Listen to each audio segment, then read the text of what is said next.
नमस्कार, मैं हूं प्रज्ञा रश्मि और स्वागत है आप सभी का हमारे YouTube चैनल हिंदी ज्ञान वाहिनी पर। मुंशी प्रेमचंद की सर्वश्रेष्ठ कहानियों की श्रृंखला में आज हम लेकर के आए हैं उनकी अगली कहानी घमंड का पुतला। तो आइए सुनते हैं कहानी घमंड का पुतला, जिसमें सज्जन सिंह की कहानी बहुत ही अच्छे से मुंशी प्रेमचंद जी ने बयान की है। शाम हो गई थी। मैं सरयू नदी के किनारे अपने कैंप में बैठा हुआ नदी के मजे ले रहा था कि मेरे फुटबॉल ने दबे पांव पास आकर मुझे सलाम किया कि जैसे वह मुझे कुछ कहना चाहता है। फुटबॉल के नाम से जिस प्राणी का जिक्र किया गया वह मेरा अर्दली था। उसे सिर्फ एक नज़र देखने से यकीन हो जाता था कि यह नाम उसके लिए पूरी तरह उचित ही है। वह सिर से पैर तक आदमी की शक्ल में एक गेंद था, लंबाई चौड़ाई सब बराबर। उसका भारी भरकम पेट, जिसने उस दायरे के बनाने में खास हिस्सा लिया था, एक लंबे कमरबंद में लिपटा रहता था, शायद इसलिए कि वह इंतहा से आगे न बढ़ जाए। जिस वक्त वह तेजी से चलता था, बल्कि यूं कहिए कि लुढ़कता था, तो साफ मालूम होता था कि कोई फुटबॉल ठोकर खाकर लुढ़कता चला आ रहा है। मैंने उसकी तरफ देखकर पूछा, क्या कहते हो?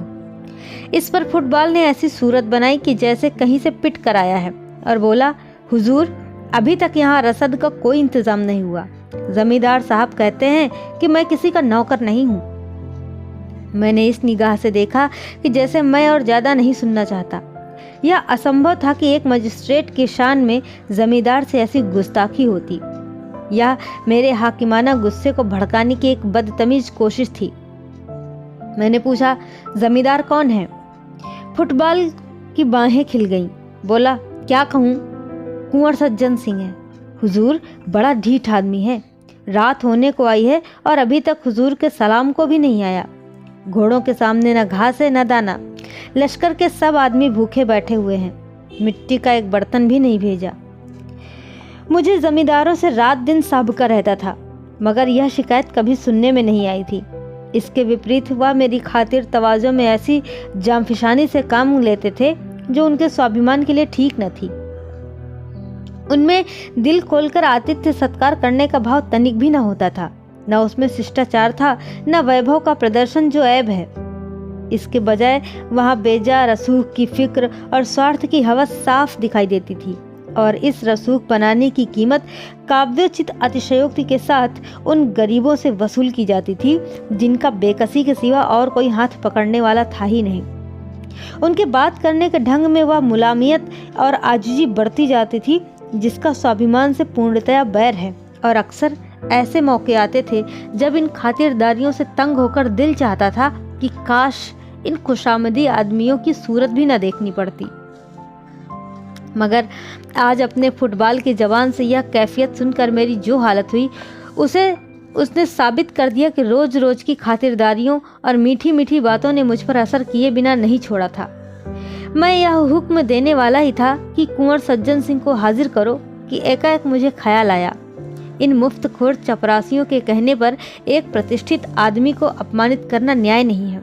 अतः मैंने अर्दली से कहा, बनियों के पास जाओ, नकद दाम देकर चीजें लाओ और याद रखो कि मेरे पास कोई शिकायत ना आने पाए। अर्दली दिल में मुझे कोसता हुआ चला गया, मगर मेरे आश्चर्य की कोई सीमा न रही जब वहां एक हफ्ते तक रहने पर भी कुंवर साहब से मेरी भेंट न हुई।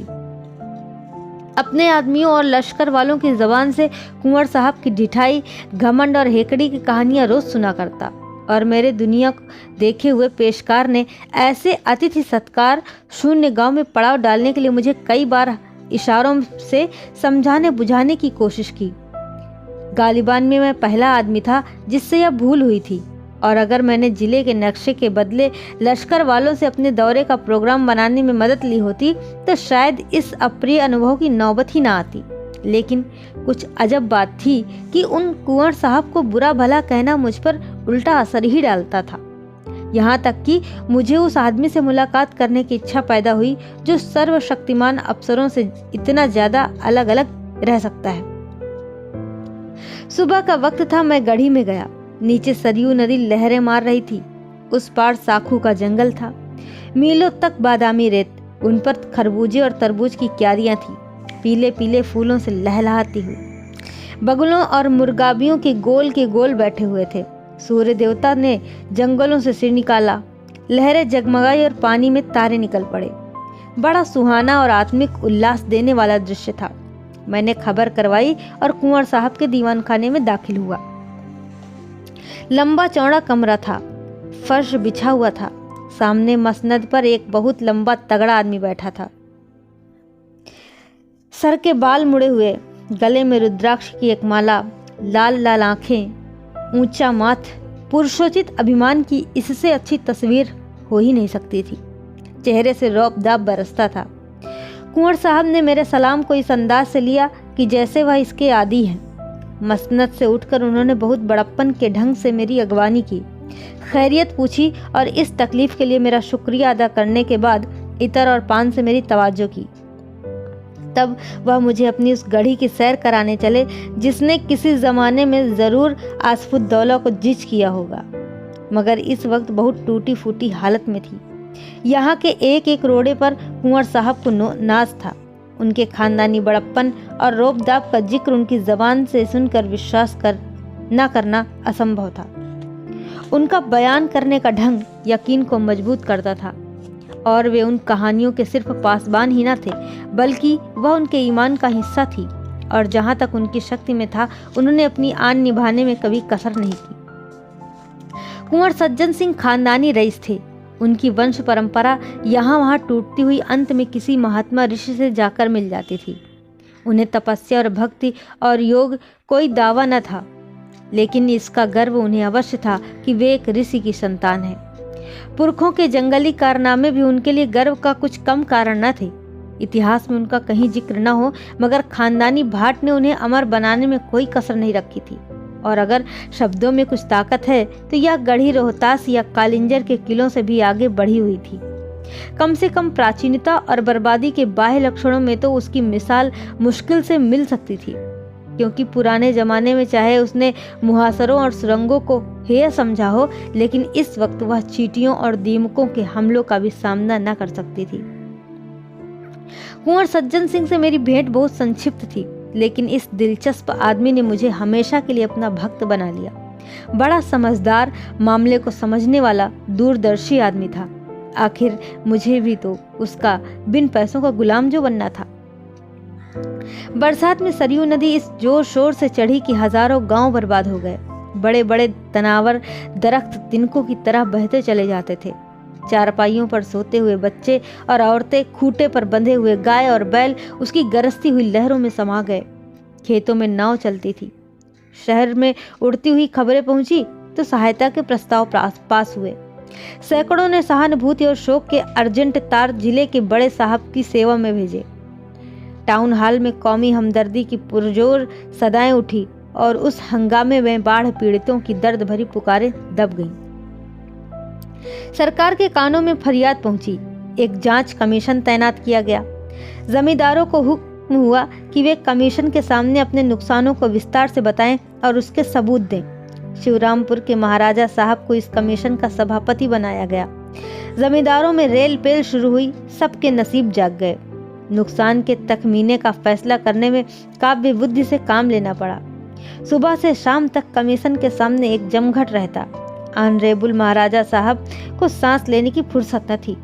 दलील और शहादत का काम बात बनाने और खुशामद से लिया जाता था। महीनों यही कैफियत रही। नदी किनारे के सभी जमींदार अपने नुकसान की फरियादें पेश कर गए। अगर कमीशन से किसी को कोई फायदा नहीं पहुंचा तो वह कुंवर सज्जन सिंह थे। उनके सारे मौजे सरयू के किनारे पर थे और सब तबाह हो गए थे। गढ़ी की दीवारें भी उसके हमलों से बच न सकी थीं, मगर उनकी जबान ने खुशामद करना सीखा ही न था और यहाँ उसके बगैर रसाई मुश्किल थी। चुनांचे वह कमीशन के सामने आ न सके। मियाद खत्म होने पर कमीशन ने रिपोर्ट पेश की। बाढ़ में डूबे हुए इलाकों में लगान की आम माफी हो गई। रिपोर्ट के मुताबिक सिर्फ सज्जन सिंह वह भाग्यशाली जमींदार थे जिनका कोई नुकसान नहीं हुआ था। कुंवर साहब ने रिपोर्ट सुनी तो माथे पर बल तक न आया। उनके असामी गढ़ी सहन में जमा थे। यह हुक्म सुना तो रोने धोने लगे। तब कुंवर साहब उठे और बुलंद आवाज में बोले, मेरे इलाके में भी माफी है, एक कौड़ी लगान न लिया जाए। मैंने यह वाकया सुना और खुद ब खुद मेरी आंखों से आंसू टपक पड़े। बेशक यह वह आदमी है जो हुकूमत और अख्तियार के तूफान में जड़ से उखड़ जाए मगर झुकेगा नहीं। वह दिन भी याद रहेगा जब अयोध्या में हमारे जादू सा करने वाले कवि शंकर का राष्ट्र की ओर से बधाई देने के लिए शानदार जलसा हुआ। हमारा गौरव, हमारा जोशीला शंकर यूरोप और अमेरिका पर अपने काव्य का जादू करके वापस आया था। अपने कमालों पर घमंड करने वाले यूरोप ने उसकी पूजा की थी। उसकी भावनाओं ने ब्राउनिंग और शैली के प्रेमियों को भी अपनी वफा का पाबंद न रहने दिया। उसकी जीवन सुधा से यूरोप के प्यासे जी उठे। सारे सभ्य संसार ने उसकी कल्पना की उड़ान के आगे सिर झुका दिए। उसने भारत को यूरोप की निगाहों में अगर ज्यादा नहीं तो यूनान और रोम के पहलू में बिठा दिया था। जब तक वह यूरोप में रहा, दैनिक अखबारों के पन्ने उसकी चर्चा से भरे रहते थे। यूनिवर्सिटियों और विद्वानों की सभाओं ने उस पर उपाधियों की मूसलाधार वर्षा कर दी थी। सम्मान का वह पदक जो यूरोप वालों का प्यारा सपना और जिंदा आरजू है, वह पदक हमारे प्यारे जिंदा दिल शंकर के सीने पर शोभा दे रहा था। और उसकी वापसी के बाद आज उन्हीं राष्ट्रीय भावनाओं के प्रति श्रद्धा प्रकट करने के लिए हिंदुस्तान के दिल और दिमाग अयोध्या में जमा थे। इसी अयोध्या की गोद में श्री रामचंद्र खेलते थे और यहीं उनमें वाल्मीकि की जादू भरी लेखनी की प्रशंसा की थी। उसी अयोध्या में हम अपने मीठे कवि शंकर पर अपनी मोहब्बत के फूल चढ़ाने आए थे। इस राष्ट्रीय कर्तव्य में सरकारी हुक्काम भी बड़ी उदारता पूर्वक हमारे साथ सम्मिलित थे। शंकर ने शिमला और दार्जिलिंग के फरिश्तों को भी अयोध्या में खींच लिया था। अयोध्या को बहुत इंतजार के बाद ये दिन देखना नसीब हुआ। जिस वक्त शंकर ने उस विराट पंडाल में पैर रखा, हमारे हृदय राष्ट्रीय गौरव और नशे से मतवाले हो गए। ऐसा महसूस होता था कि हम उसी वक्त किसी अधिक पवित्र और अधिक प्रकाशवान दुनिया के बसने वाले हैं। एक क्षण के लिए अफसोस है कि सिर्फ एक क्षण के लिए अपनी गिरावट और बर्बादी का ख्याल हमारे दिलों से दूर हो गया। जय जय की आवाजों ने हमें इस तरह मस्त कर दिया जैसे महुअर नाग को मग्न कर देता है। एड्रेस पढ़ने का गौरव मुझको प्राप्त हुआ था। सारे पंडाल में खामोशी छाई हुई थी। जिस वक्त मेरी जबान से यह शब्द निकले, अय राष्ट्र के नेता, अय हमारे आत्मिक गुरु, हम सच्ची मोहब्बत से तुम्हें बधाई देते हैं और सच्ची श्रद्धा से तुम्हारे पैरों पर सिर झुकाते हैं। एकाएक मेरी निगाह उठी और मैंने एक हष्ट-पुष्ट हैकल आदमी को ताल्लुकेदारों की कतार से उठकर बाहर जाते देखा। ये कुंवर सज्जन सिंह थे। मुझे कुंवर साहब की यह बेमौका हरकत, जिसे अशिष्टता समझने में कोई बाधा नहीं है, बहुत बुरी मालूम हुई। हजारों आंखें उनकी तरफ हैरत से उठी। जलसे के खत्म होते ही मैंने पहला काम जो किया वह कुंवर साहब से इस चीज के बारे में जवाब तलब करना था। मैंने पूछा, क्यों साहब, आपके पास इस बेमौका हरकत का क्या जवाब है? सज्जन सिंह ने गंभीरता से जवाब दिया, आप सुनना चाहें तो जवाब दूं? मैंने कहा, शौक से फरमाइए। अच्छा तो सुनिए, मैं शंकर की कविता का प्रेमी हूँ, शंकर की इज्जत करता हूँ, शंकर पर गर्व करता हूँ, शंकर को अपने और अपनी कौम के ऊपर एहसान करने वाला समझता हूँ, मगर उसके साथ ही उन्हें अपना आध्यात्मिक गुरु मानने या उनके चरणों में सिर झुकाने के लिए मैं तैयार नहीं हूँ। ये सुनकर मैं आश्चर्य से उसका मुंह ताकता रह गया। यह आदमी नहीं, घमंड का पुतला है। देखें यह सर कभी झुकता भी है या नहीं। पूर्णमासी का पूरा चांद सरयू के सुनहरे फर्श पर नाचता था और लहरें खुशी से गले मिल मिल कर गाती थीं। फागुन का महीना था, पेड़ों में कोपलें निकली थीं और कोयल कूकने लगी थी। मैं अपना दौरा खत्म करके सदर लौटता था। रास्ते में कुंवर सज्जन सिंह से मिलने का चाव मुझे उनके घर तक ले गया, जहां अब मैं बड़ी बेतकल्लुफी से आता जाता रहता था। मैं शाम के वक्त नदी की सैर को चला। वह प्राणदायिनी हवा, वह उड़ती हुई लहरें, वह गहरी निस्तब्धता, सारा दृश्य एक आकर्षक सुहाना सपना था। चांद के चमकते हुए गीत से जिस तरह लहरें झूम रही थी, उसी तरह मीठी चिंताओं से दिल उमड़ा आता था।